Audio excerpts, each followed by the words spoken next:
नमस्कार दोस्तों। तो आज का हमारा टॉपिक है पीओपी, प्लास्टर ऑफ पेरिस वाला पीओपी नहीं। ये जो पीओपी है ये टेक्निकल हम कह सकते हैं कि एसएमटी रिलेटेड पीओपी है। पीओपी का फुल फॉर्म है पैकेज ऑन पैकेज। इसका मतलब क्या होता है? पैकेज ऑन पैकेज का मतलब है कि पीसीबी के ऊपर ऑलरेडी एक आईसी प्लेस हो चुका है, उसके ऊपर और आईसी प्लेस करना, उस आईसी के ऊपर दूसरा आईसी प्लेस करना, तीसरा आईसी प्लेस करना। पीओपी यूज होता है मोस्टली मोबाइल बोर्ड में। मोबाइल में क्या होता है कि हमें स्लिम मोबाइल चाहिए लेकिन उसके फंक्शन ज्यादा चाहिए। इट मीन्स कि रैम ज्यादा चाहिए, हमें उसकी स्टोरेज ज्यादा चाहिए, तो स्पेस तो लिमिटेड है पीसीबी के ऊपर। मोबाइल के जो पीसीबी है उसके ऊपर स्पेस तो लिमिटेड है। अब उस लिमिटेड स्पेस में हमें नंबर ऑफ आईसीज बढ़ाने पड़ते हैं। तो नंबर ऑफ आईसी कैसे प्लेसमेंट होगा? उसके लिए हम पीओपी टेक्नोलॉजी यूज करते हैं। इसका मतलब कि आईसी के ऊपर आईसी कैसे प्लेस होता है, आज इस वीडियो में उसके बारे में डिस्कस करेंगे। धन्यवाद।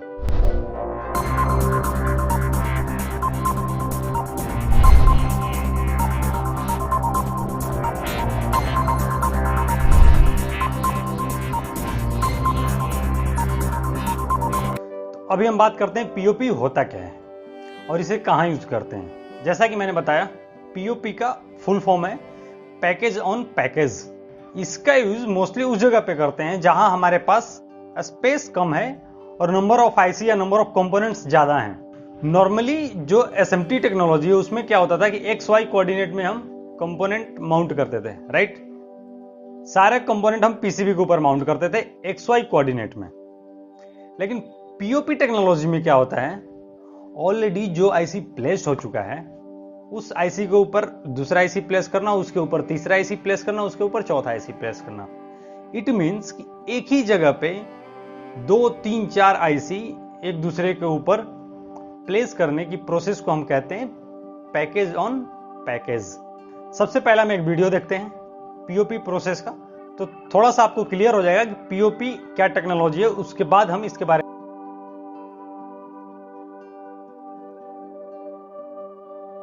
डिस्कस करेंगे, राइट।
ये वीडियो देखने के बाद पीओपी के बारे में थोड़ी सी क्लियरिटी हुई होगी आपको, पीओपी कैसे काम करता है।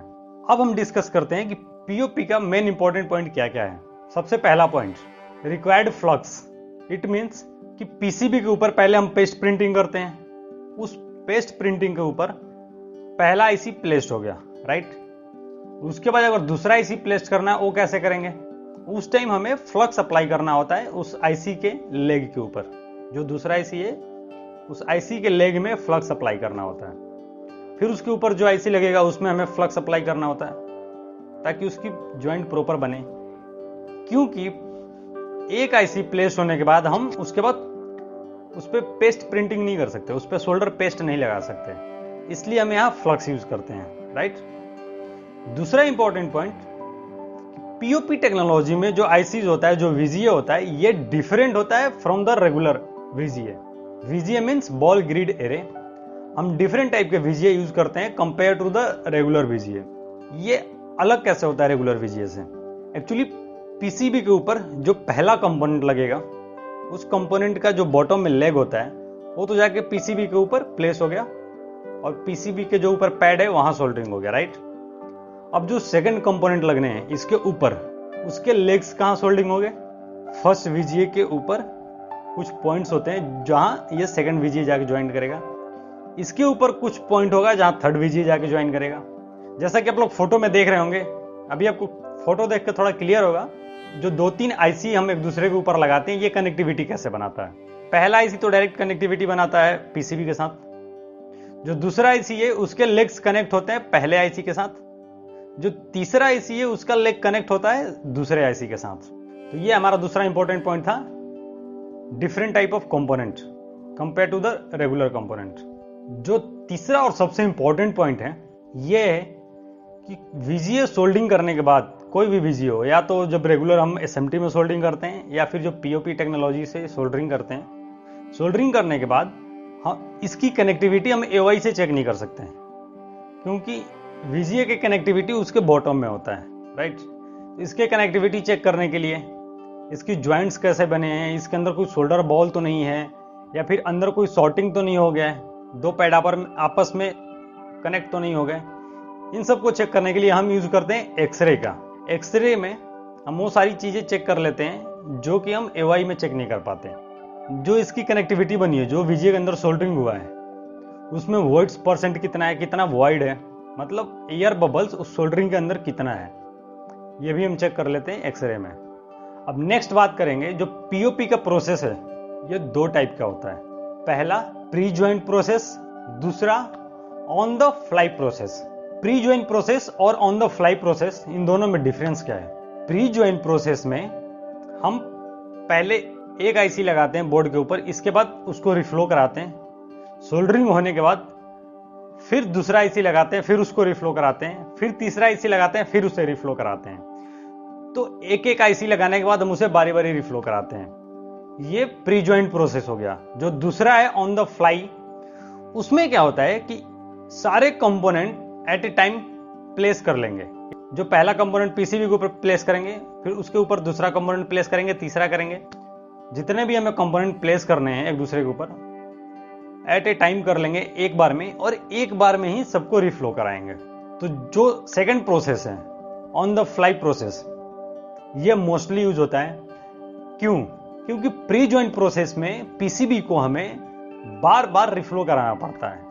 तो पीसीबी की भी एक अपनी कैपेसिटी है कि उसे 2 या 3 बार से ज्यादा अगर रिफ्लो करा दिए तो खराब हो जाएगा, क्योंकि जो मोबाइल बोर्ड्स होते हैं ऑलरेडी बहुत पतले होते हैं। तो इसकी भी अपनी एक लिमिटेशन है कि हम 1 बार या 2 बार से ज्यादा रिफ्लो नहीं करा सकते। प्री ज्वाइंट प्रोसेस में हमें बार बार रिफ्लो कराना पड़ता है जितने कंपोनेंट लगाएंगे, और ऑन द फ्लाई प्रोसेस में हमें सारे कंपोनेंट एक ही बार में लगा के रिफ्लो कराते हैं। तो दोस्तों आज के वीडियो में इतना ही। होप आपको ये पीओपी प्रोसेस समझ में आया होगा। अगर ये वीडियो आपको अच्छा लगे तो अपने दोस्तों के साथ शेयर जरूर करें और चैनल को सब्सक्राइब करें। जो अगला वीडियो आएगा वो आएगा स्टेंसिल के ऊपर। स्टेंसिल यूज होता है शोल्डर पेस्ट प्रिंटिंग में। तो आप अगला वीडियो देखना ना भूलें। धन्यवाद।